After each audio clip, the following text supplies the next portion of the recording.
Structure générale de Divine Chromatie. Divine Chromatie est un ensemble de 33 peintures que j'ai peintes entre 2014 et 2019, inspirées de la Divine Comédie de Dante Alighieri. Je suis arrivé à ce chiffre 33 en suivant la numérologie de Dante.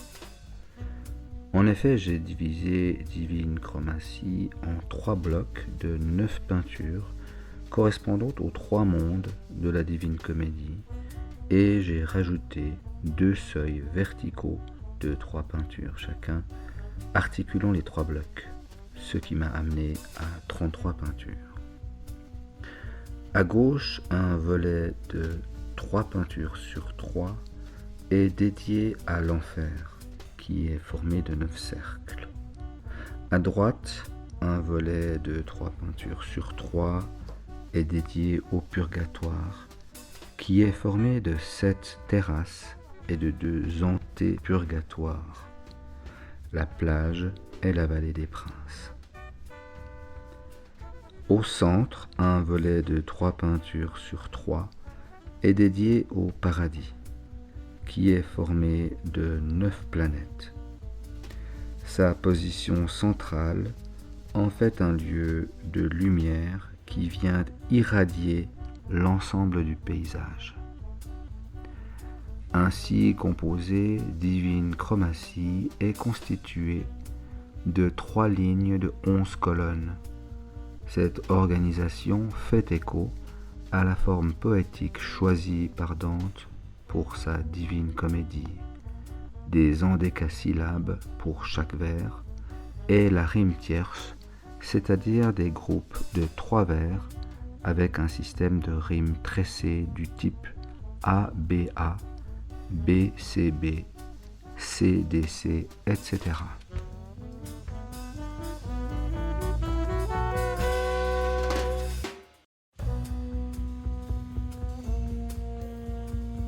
Structure cyclique de Divine Chromatie. Les 2 seuils verticaux qui articulent le triptyque me permettent de représenter des scènes de transition et d'unifier les 3 mondes en un seul paysage. Au centre du seuil de gauche se trouve la forêt obscure du premier chant de l'enfer. Juste au-dessus, une grande figure de Dante entamant son parcours de golf en réalisant un premier drive. Derrière lui se trouve le vestibule des lâches, situé dans le récit de la Divine Comédie, entre l'entrée de l'enfer et le premier cercle. Sur le panneau inférieur de ce seuil vertical est représenté Lucifer à l'endroit que l'on rencontre dans le dernier chant de l'enfer. La partie inférieure du seuil de droite reprend la figure de Lucifer, mais cette fois à l'envers. Le récit raconte en effet que lorsque Dante et Virgile s'accrochent au poil de Lucifer, qui se situe au centre de la terre, ils se retrouvent à l'envers sur ses pattes, puis dans un tunnel qui les mène aux antipodes de Jérusalem, là où se situe l'île du Purgatoire. Tout en haut de ce même seuil vertical de droite, nous voyons Béatrice attablée, tenant le drapeau indiquant le trou du parcours de golf. Elle se situe dans le prolongement de l'Empyrée, le sein de Dieu, lieu de la vision finale de Dante, consistant en 3 cercles de même dimension et de 3 couleurs, dans le dernier chant du paradis. Au centre de ce même seuil vertical de droite est représentée une étoile, la stella, qui est le dernier mot de la Divine Comédie. La forme générale de l'enfer, du purgatoire et du paradis sont indiquées au centre de chaque partie supérieure des 3 mondes. À gauche, sur la tête de Minos, gardien du haut enfer, se trouve un cône renversé que forment les 9 cercles concentriques de l'enfer. À droite, Derrière Mathelda, gardienne du paradis terrestre situé au sommet du purgatoire, se trouve un cône droit que forment les 7 terrasses concentriques du purgatoire. Au centre, derrière une trinité féminine constituée de Béatrice, Sainte Lucie et la Vierge Marie, se trouvent les 9 anneaux concentriques que forment les 9 cieux du paradis. En revanche, les étapes elles-mêmes du voyage de Dante sont représentées par des terrasses séparées par de petits escaliers sur lesquels se déploie un motif géométrique composé de carrés et de losanges équilatéraux. Ces terrasses se succèdent en descendant diagonalement de gauche à droite, puis de droite à gauche et à nouveau de gauche à droite pour former de grands Z.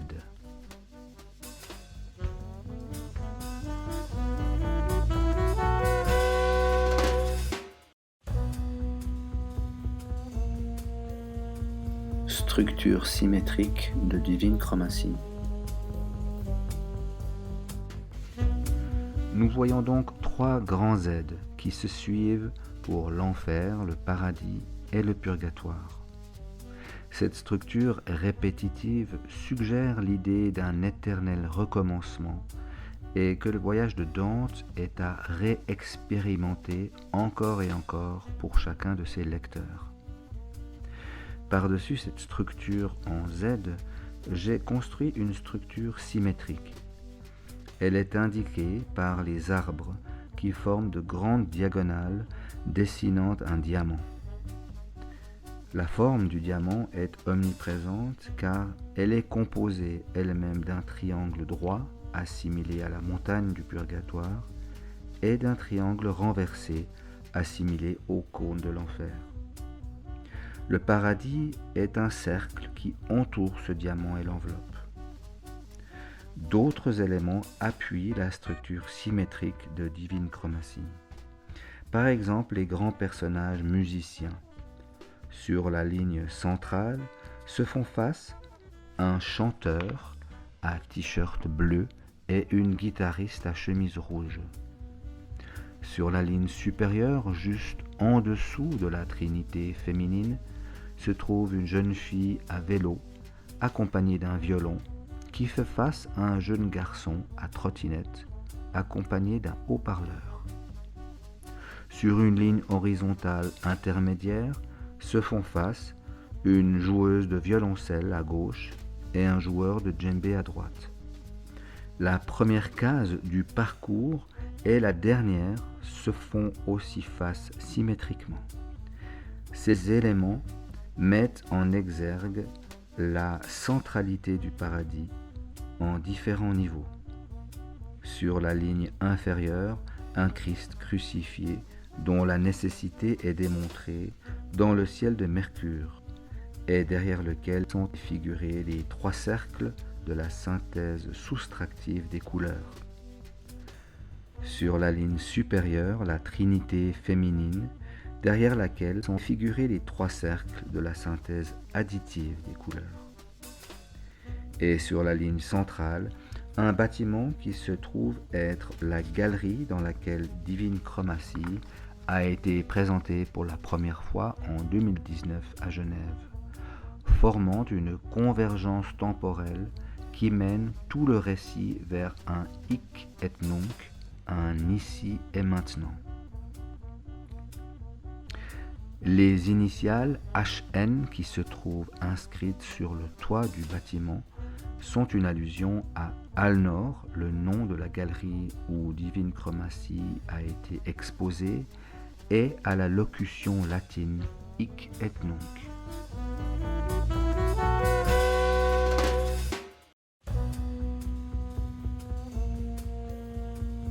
Géographie de Divine Chromatie. La topographie de Dante est très précise. Chaque monde est décrit comme un espace concret à traverser.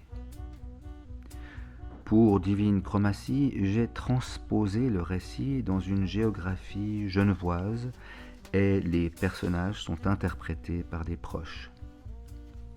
Les étages du premier et du deuxième niveau sont marqués par de longs fleuves qui traversent toute la largeur de l'image. Au centre de la rangée du milieu, par exemple, se trouve le Rhône et des bâtiments de l'île de Bel-Air. À sa gauche, le bâtiment des forces motrices. À cet endroit correspondant à la première case du récit, le fleuve est à la fois le Rhône et l'Achéron, que fait traverser Charon en emmenant Dante et Virgile sur une barque. En revenant sur la droite, le Rhône passe devant la tour de Bel-Air, puis vers le pont de la Machine, et au niveau de l'île Rousseau, il se superpose à l'Eunoé, fleuve du paradis terrestre, où Dante se baigne dans un rite de purification. Sur la rangée inférieure, au centre, on peut reconnaître l'Arve grâce au pont Wilsdorf, à la patinoire des Vernets et à l'ancienne caserne des Vernets, là où le fleuve se superpose également avec le Siloé, où Dante se lave le visage pour oublier sa vie de péché avant de monter dans les différents cieux du paradis. Au centre, entre le Rhône et l'Arve, quelques bâtiments du quartier des banques de Genève sont reconnaissables, ainsi que la poste et la synagogue.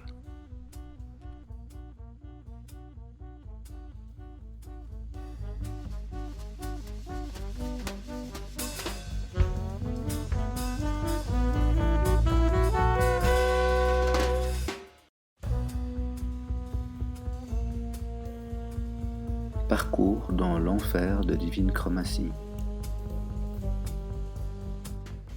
Divine Chromatie est également construit autour du parcours de Dante et de Virgile, chant par chant. Nous avons déjà situé la case de départ au centre du seuil vertical de gauche et la case d'arrivée au centre du seuil vertical de droite. Nous pouvons reconstituer le voyage de Dante et de Virgile en suivant des panneaux sur lesquels on peut lire le numéro des chants illustrés. À partir de la case de départ, nous montons verticalement vers le panneau du vestibule des lâches, et un étroit couloir permet à Dante et Virgile de passer derrière l'horizon et de réapparaître sur le panneau au sommet tout à gauche. C'est le panneau consacré au premier cercle de l'enfer, où habitent les bons païens, auteurs antiques de la littérature et poètes qui ont inspiré l'inventeur de la langue italienne. Sur la droite de ce premier panneau, le deuxième cercle dédié aux luxurieux, où l'on rencontre Paolo et Francesca, est surplombé par Minos, qui pèse les âmes qui se présentent en enfer et les envoie dans les différents cercles. Sur la droite de ce panneau, celui consacré aux gourmands du troisième cercle, plongé dans une fange putrécide et surveillé par le Cerbère. Juste en dessous, le quatrième cercle, consacré aux avares et aux prodigues, qui poussent devant eux une boule pesante de tout ce qu'ils ont amassé dans leur vie. À gauche de ce panneau, le cinquième cercle, consacré aux colériques, plongés dans le Styx. À gauche de ce panneau, le sixième cercle, celui des hérétiques, enfermés dans des tombes à l'intérieur de la cité de Dithée, gardée par les Gorgones dont Méduse. En dessous, les violons du septième cercle, symbolisés par 3 gouttes, de couleurs et de formes différentes, pour les violons contre autrui, contre soi-même et contre Dieu. À la droite de ce panneau, le huitième cercle, celui des fraudeurs, gardé par Guérion, monstre au corps de lion plumé, à la queue de scorpion et au visage honnête. Ce cercle est divisé en 10 bolges, où n'est représenté que Ulysse, dans la 8e bolge, parmi les conseillers perfides. À la droite de ce panneau, le 9e cercle de l'enfer, celui des traîtres, et au fond duquel se trouve le lac gelé du Cocyte. À la droite de ce panneau, Lucifer à l'endroit aux 3 têtes dévorant Judas, Brutus et Cassius. Puis nous sautons au panneau représentant les pattes de Lucifer, où Dante et Virgile réapparaissent pour emprunter le tunnel rouge longeant la partie inférieure droite de Divine Chromatie, disparaissant à nouveau et ressortant par une grotte située sur le panneau tout en bas, tout à droite, sur la plage du Purgatoire.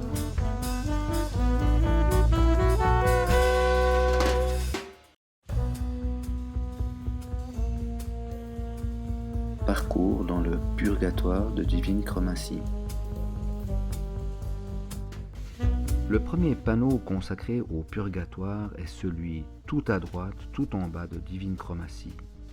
Nous y voyons Dante et Virgile sortant d'une grotte en arrivant sur la plage du Purgatoire, accueillis par Caton. Depuis là, nos héros font une boucle qui chevauche ce panneau et celui sur sa gauche, et où ils rencontrent les âmes qui sont en attente de leur montée au Purgatoire. C'est la plage des excommuniés et la vallée des princes trop occupés par leurs soucis terrestres. Dans le panneau de gauche, on peut voir aussi l'entrée du Purgatoire, proprement dit, gardée par un ange muni d'une épée, avec laquelle il inscrit 7 P sur le front de Dante pour les 7 péchés capitaux. À chaque étage traversé, un P sera effacé de son front en signe de purification. À gauche de ce panneau, nous arrivons sur la première terrasse du Purgatoire, consacrée à l'orgueil. On y voit aussi la Vierge Marie lors de l'Annonciation, citée en exemple d'humilité pour aider les âmes à se purifier de ce péché. Au-dessus de ce panneau, la terrasse consacrée aux envieux. À droite de ce panneau, la terrasse consacrée aux colériques, aveuglés par une épaisse fumée. À droite de ce panneau, les paresseux qui sont astreints à courir autour de leur terrasse. Juste au-dessus, les avares et les prodigues qui sont couchés au sol, les mains liées dans le dos, terrasse où apparaît Stas comme nouveau guide de Dante. À gauche de ce panneau, la terrasse consacrée aux gourmands, où l'on peut voir les arbres fruitiers à l'envers et inaccessibles. À gauche de ce panneau, la terrasse enflammée des luxurieux, que Dante devra traverser avant d'accéder au sommet du Purgatoire, où se trouve le paradis terrestre. Virgile et Stas se séparent de Dante à cet endroit. Sur la droite de ce panneau, nous revenons vers la partie supérieure du panneau aux arbres à l'envers, surplombé par Mathilda, gardienne du paradis terrestre. En continuant sur la droite, nous revenons également sur le panneau des avares et des prodigues, au-dessus desquels se trouve le chariot mystique tiré par un griffon et occupé par Béatrice, que Dante retrouve donc au paradis terrestre. Puis, nous devons longer la banderole composée de 7 couleurs de l'arc-en-ciel pour suivre le récit et la procession du chariot mystique, qui va descendre dans l'image en diagonale de droite à gauche, en passant par la case de la tour Bel Air et de l'Étoile, et nous mener sur la ligne inférieure centrale consacrée aux 2 derniers chants du Purgatoire, décrivant les vicissitudes du chariot mystique. Nous nous trouvons dans le bloc central des 9 peintures consacrées au paradis.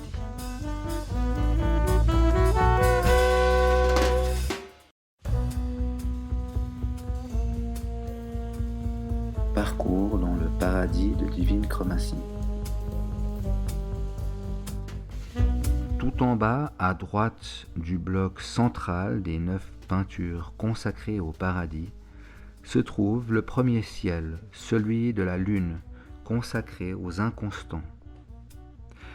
À gauche de ce panneau, nous nous trouvons dans le ciel de Mercure, dédié aux âmes bienfaisantes.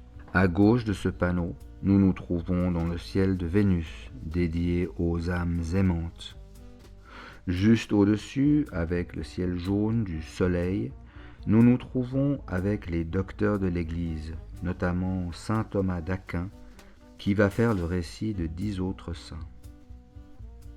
À droite, en rouge, le ciel de Mars, dédié aux chevaliers de la foi. À droite de ce panneau, le ciel de Jupiter, dédié aux princes justes. Au-dessus de ce panneau, en bleu outre-mer, le ciel de Saturne, celui des contemplatifs. À gauche de ce panneau, en violet, le ciel des étoiles fixes et du triomphe du Christ. À gauche de ce panneau, en magenta, le ciel du primo mobile, le premier mouvement qui entraîne toute la danse céleste. Juste au-dessus, là où se trouve la chaise vide, nous arrivons dans l'Empyrée, le Saint de Dieu, appelé également la rose céleste. À droite, nous revenons vers le niveau supérieur du 8e ciel où se trouvent les 3 cercles de la vision finale de Dante au 33e chant du paradis. En continuant le mouvement vers la droite, nous arrivons aussi sur Béatrice attablée tenant le drapeau de la fin du parcours de golf et, juste au-dessous d'elle, en suivant la double cascade d'eau, nous tombons sur la case finale de la Divine Comédie et de Divine Chromatie avec l'étoile qui est le dernier mot du poème de Dante.